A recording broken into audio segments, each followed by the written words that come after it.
Morning, everybody. Sorry I'm not Kate. If I was Kate, I'd be about down here. So this is not a view from the top, this is a view from slightly lower down. And I'll try and give you a good perspective. As a word of seriousness on Kate, she actually has a slip disc, and for those of you who've had a slip disc, you'll know that's pretty painful. So sorry she's not here. I'm going to give you a quick tour through SSP, what my new job involves, and some observations of someone who's been in the business really only 2 years. So just a quick run through of some experience might or might not be relevant. Got 3 logos up there. That's 3 of the businesses I've worked in before. The first one is I worked for Colgate-Palmolive in FMCG marketing, really for 10 years. And the relevance is 10 years, that was 5 countries in 10 years. So I did a lot of travelling, seen a lot of airports, and that travelling's in my blood. And as Martin said, there's something sort of quite romantic about travelling. The only thing I've noticed in this job actually is that when you travel and you say you're going to a particular city, you actually only end up at the airport. So I've never actually been to all these cities I'm supposed to have been to. I've just been to the airport, but still a fascinating experience. Moved back to England 10 years ago, and the first job I did in retail hospitality was for a pub company in the UK called Green King, and they are one of the biggest pub companies. And the relevance there is that that was the first time that I really got into retail hospitality. And what excited me coming from marketing, from FMCG, is the speed of the business, the interaction you have with customers, and the response you get from customers, as well as the interaction of the people who you work with in your own businesses. So that was a real eye-opener. Also, in that time in the pub business in the UK, underwent a huge change. It went from, they introduced a smoking ban, and that forced a change on an industry overnight to move dramatically away from drink-led pubs that smelt of smoke to a dramatic improvement in food. One of the interesting side effects of that was when you take the smoke out of a pub, I'm sure many of you have seen that in your own markets where smoking ban's been introduced. When you take the smoke out, all the other smells come through, particularly in a British pub which has had beer poured on the carpet for years. So that was a very interesting transformation. And the last relevant point of experience, so I moved to a brand which some of you may know from the UK, I hope you know, one of the most iconic brands in the UK in terms of casual dining, which is Pizza Express. And that has 400 restaurants. And the relevance there is, I thought that was a pretty complicated role until I moved to SSP. And what you realise is that running a mono brand with 400 units, which is what Pizza Express was, is actually a relatively simple task because it's one operating model, one way of doing things. You move to a business like SSP, it's a complete transformation. So I moved in, I'm sure this is working, I moved in March 2012. Do you want to roll the slide one forward? This one doesn't seem to be open. Okay. I moved to SSP in March 2012 as the CEO for the UK business and Ireland. Why? I saw travel as a big opportunity. You could see the level of interest that travel hubs were exciting for brands to go into that market. I also thought the UK business was an interesting business and also in need of some revitalisation. I saw it as an opportunity. As I said, it's probably the most complex role I've had. We have 600 units in the UK. At the last count, we had something like 86 to 90 formats, different brands and formats, so incredibly complex. And the other dimension that was new to me was that for all of a sudden, I was dealing with a new dimension known as the client. In the past, it had just been a transaction with the customer. You add the client into that dimension, and I'll talk about that in a minute. That is a very interesting and also challenging, but I find stimulating addition to the role. So just a quick look at SSP. By the way, this is not an ad for SSP. I just want to give you a bit of background on it. Many of you may know this. We cover that footprint, 29 countries. We have 2,000 units in 400 air and rail sites. So we're pretty global. We serve 1 million customers a day. The point is we are a very broad spread. In some cases, you might argue that's a natural hedge. We're in mature markets, but we're also in growing markets. And the numbers, I think, speak for themselves. And when you look at the split of business, one of the things that may jumps out is the size of our rail business. So we have a very strong rail business in the UK, and in a number of Western European markets. And that's interesting from two perspectives. One, the rail business, I find, is more competitive than the air business. There are many more brands in the rail business. You don't have so much of a, what I would call, captive market in rail. It's more promotionally led. But it also gives you more access to brands, because brands find rail an easier operating environment than air. But for us, it allows those brands as a stepping stone to move towards air.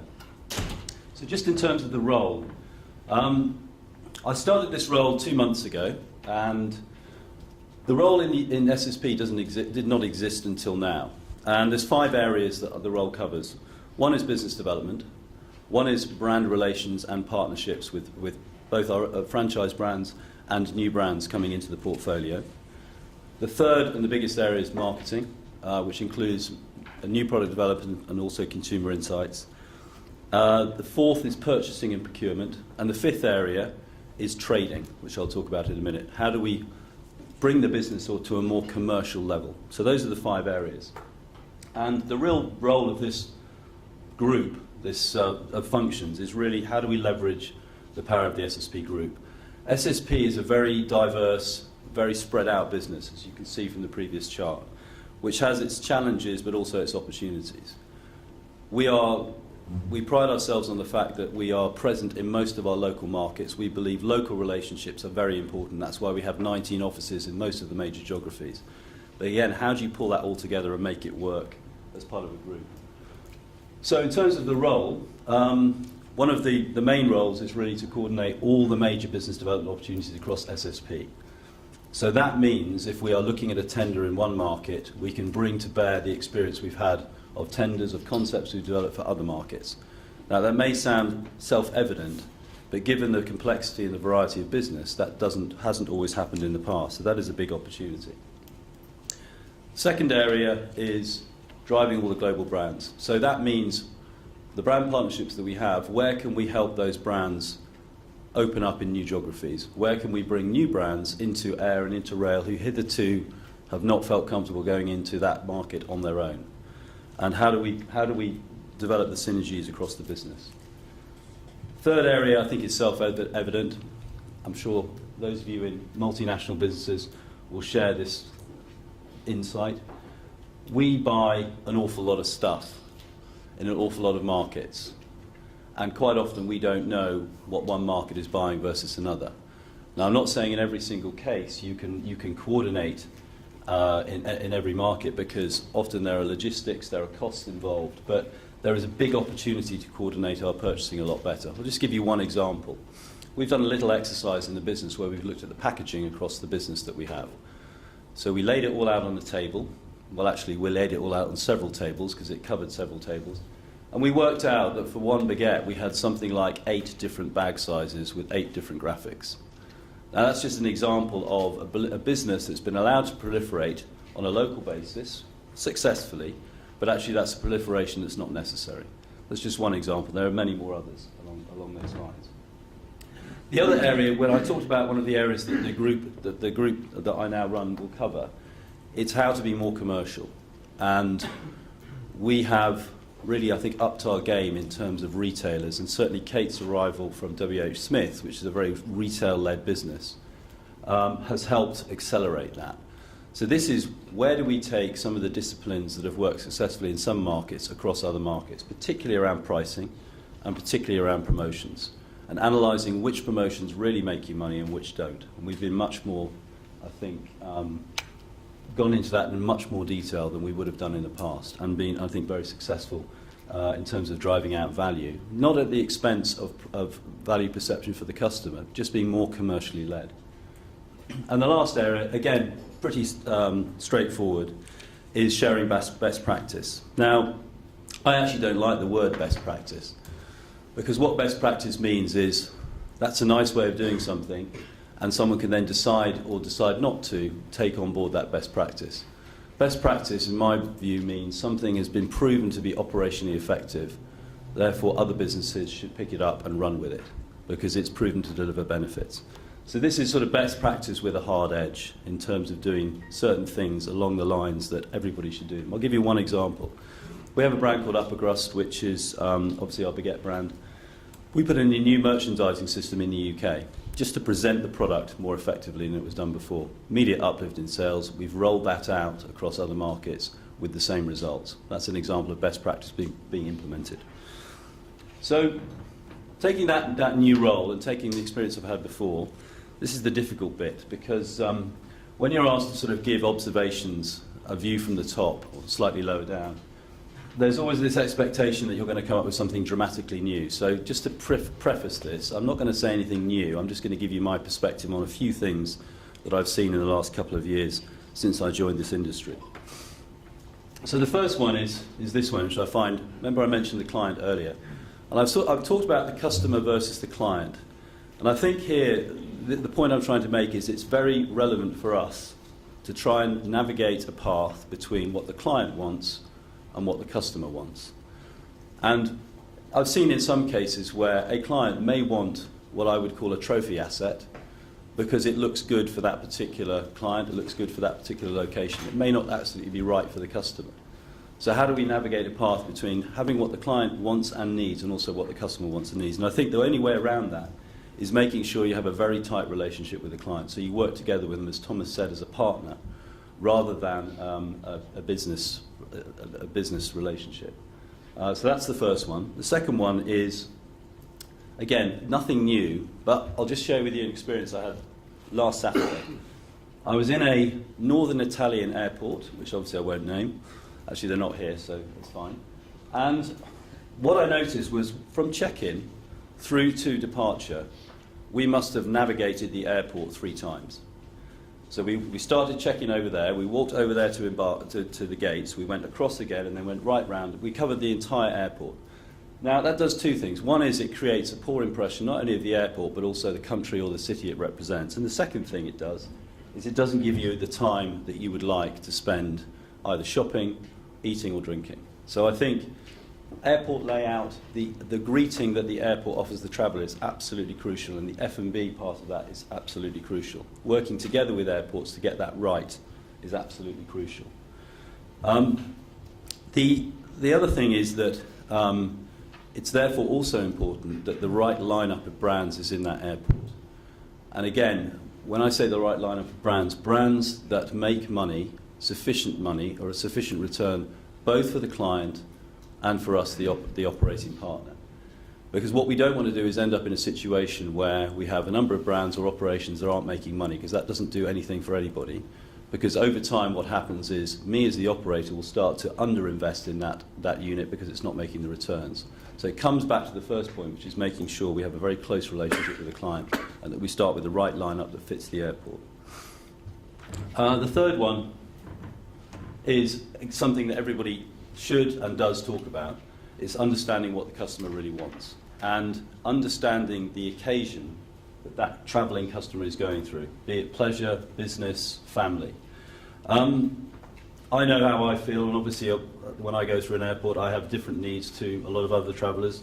But one of the things we do, and we will spend a lot more time investing in, is we do 1,500 online surveys with travellers who've flown in the last 2 months. Happens on a bi-monthly basis, and we're constantly updating the segmentation model of passengers that come out of that.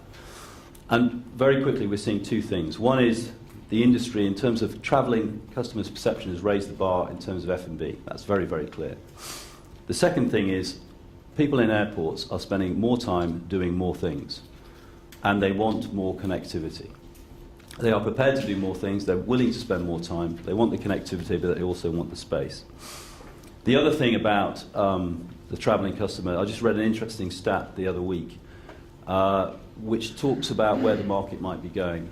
So one of the stats that struck me was that if you take China and you take the total number of Chinese citizens that have a passport, and you look at the growth coming from China already, only 5% of Chinese citizens have a passport, which I think is a very telling statistic. What that also says is what we can't just do is rely on growth from Chinese travelling customers, because what happens if that tap gets turned off for whatever reason, as I think some of us have seen with the issues going on in Russia.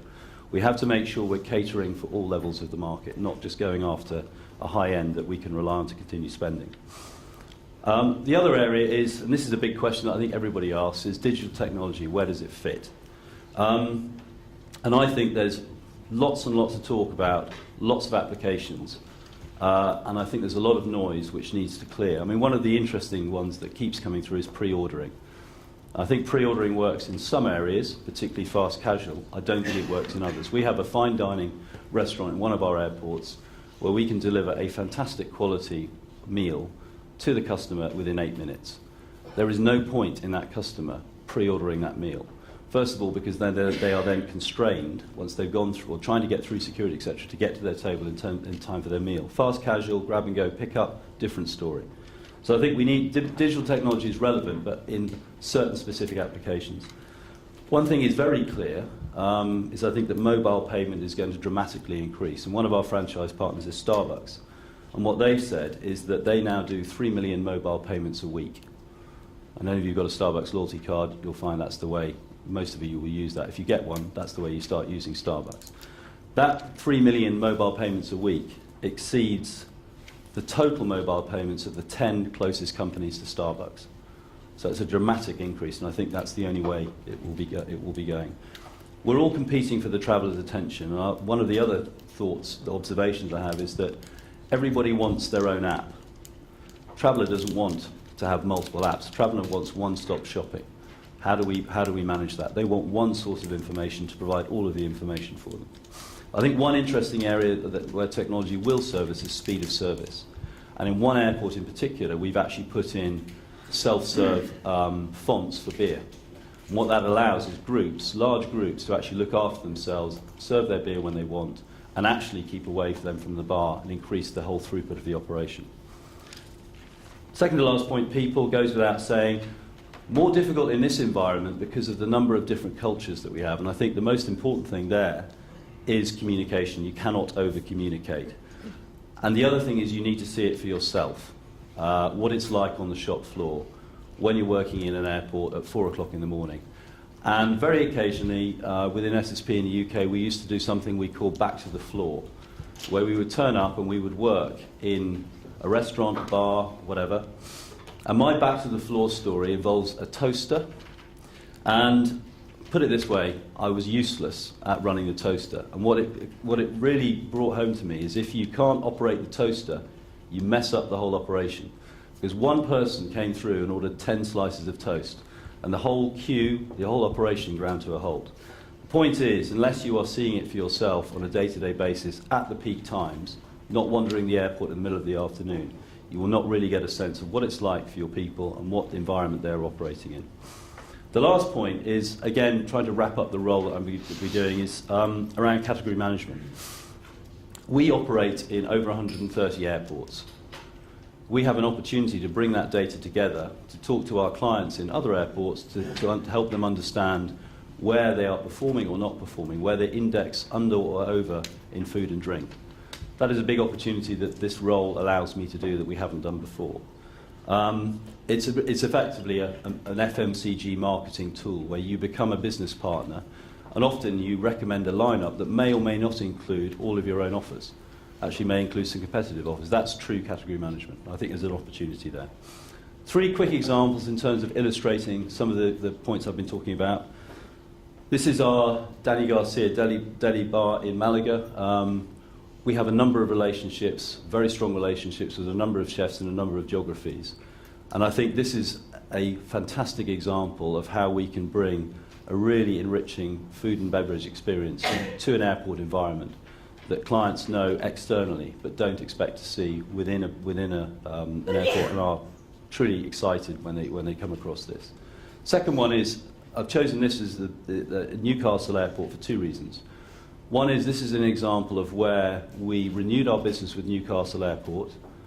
We have most of the business in Newcastle Airport. We've extended that over a long period of time because we were able to demonstrate that actually we could generate more spend per head on a per passenger basis than if they were to go out to tender and look for other partners. And the other thing is we've developed 2 very unique concepts for Newcastle. based on our understanding of the Newcastle surroundings. One is the Flying Hippo, which is a family casual dining offer, and the other is the Newcastle Beer House. Both of those are very bespoke for the local area and have proved very successful. And the last one is a very interesting one, because this is our two examples, or two points here. We have a number of global brands, the Grand Comptoir being one of them, which has come out of Europe.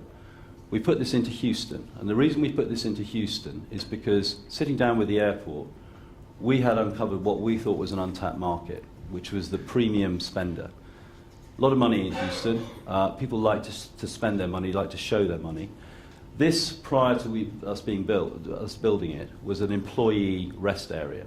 Sits at the apex of the terminal in Terminal C in Houston, and has gone from sort of 0 to a very high number per week. We've created a business that wasn't there before, based on insight and also an understanding of the passenger profile. So just in summary, I don't have a crystal ball. I think some things are becoming clearer to me, both in this new role but also in the way that the market is evolving. I think this is a good time to be in travel, particularly air, particularly seeing some of the results that we've been experiencing coming through in the last 12 months. And it's as vibrant and growing as ever. But I think as this conference exists, it's really important we maintain and improve our standards, because customers, travellers, are becoming more and more discerning. Thank you very much.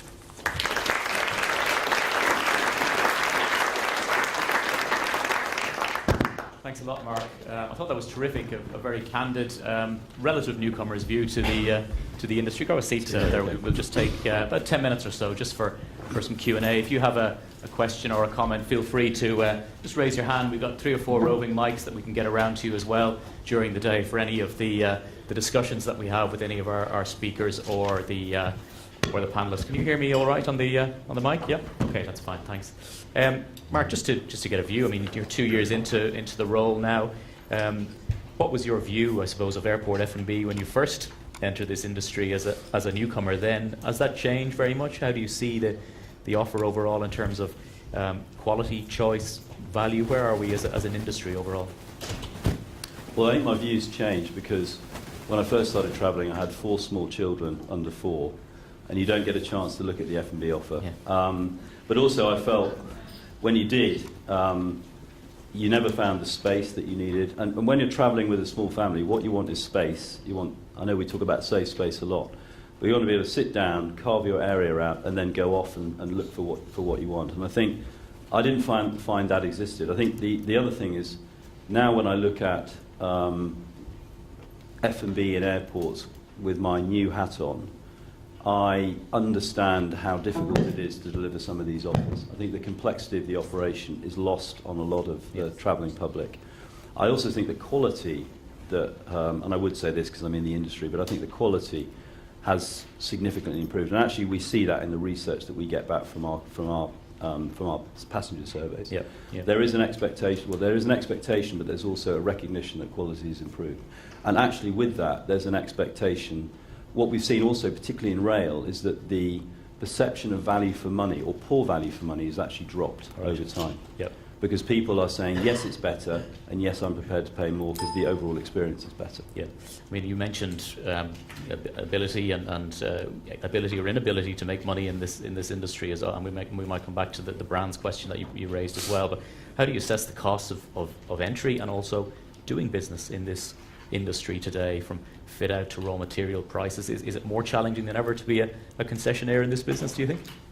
Well, I came from high street casual dining, and when you're selling pizza, the margins are, let's put it this way, they're very healthy. So when you come into this business and the operating costs are higher, if you're working with a franchise partner, or if there's a franchise fee involved, so actually it's very easy to get it wrong. Yeah. And the point I was making earlier is, once you get it, if you get it wrong and you tip over into either marginal profitability or loss, then it starts there's a natural downward spiral. Yeah. So I think the risk is, and I've seen in a number of cases where I think some of the high street brands will come into this sector almost as a loss leader, as an advertising billboard, rather than as an attempt to make money. Yeah. And that I think is a risk, because what it does is it creates an artificial environment where actually the finances, the dynamics of the finances don't add up. Yeah. That's Yeah. in a few cases, but I'm beginning to see that happen more and more, and that is a concern. Yeah, okay. I mean, you mentioned brands, obviously brands coming into the airport marketplace. Are enough airports aware enough of the challenges around this? Are there maybe often unrealistic expectations that perhaps, I can fill an entire airport with a local offer that has to be localized? The drive towards local has been quite pronounced in some parts of the world anyway, at least. Are airports, realistic enough about what's possible from the point of view of a group like yours?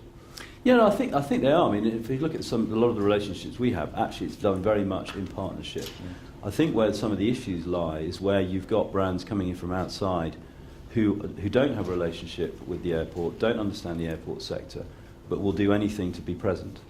And that I think then does upset the sort of whole dynamic. So it's less the airports, it's more brands who are thinking, they're looking at travel, they're looking at the numbers and thinking, I want a piece of that, yep, without understanding the complexity and the challenges associated with that. And you might say, well, I would say that because obviously I want those brands to come through SSP or one of our other competitors, but that's not the point. The point is they are creating an artificial environment. Yeah, yeah. You mentioned technology. Everyone wants an app, I think was the phrase you used. That's clear, but who should really control that communication with the consumer, do you think? I mean, is it really the airport's role? A lot of concessionaires have been moving in that direction, both in retail and F&B, mind you, in terms of trying to drive loyalty through an app or drive awareness and really have their own one-to-one contact with the consumer. But is that realistic in a business such as ours? Well, this is probably heresy to say this, but I'm just thinking as a traveller, what do I want? I want one portal that I can go into that will have all the information. Now, the ideal situation for me as SSP would be to work with the airport and say, let's have a seamless link into your portal.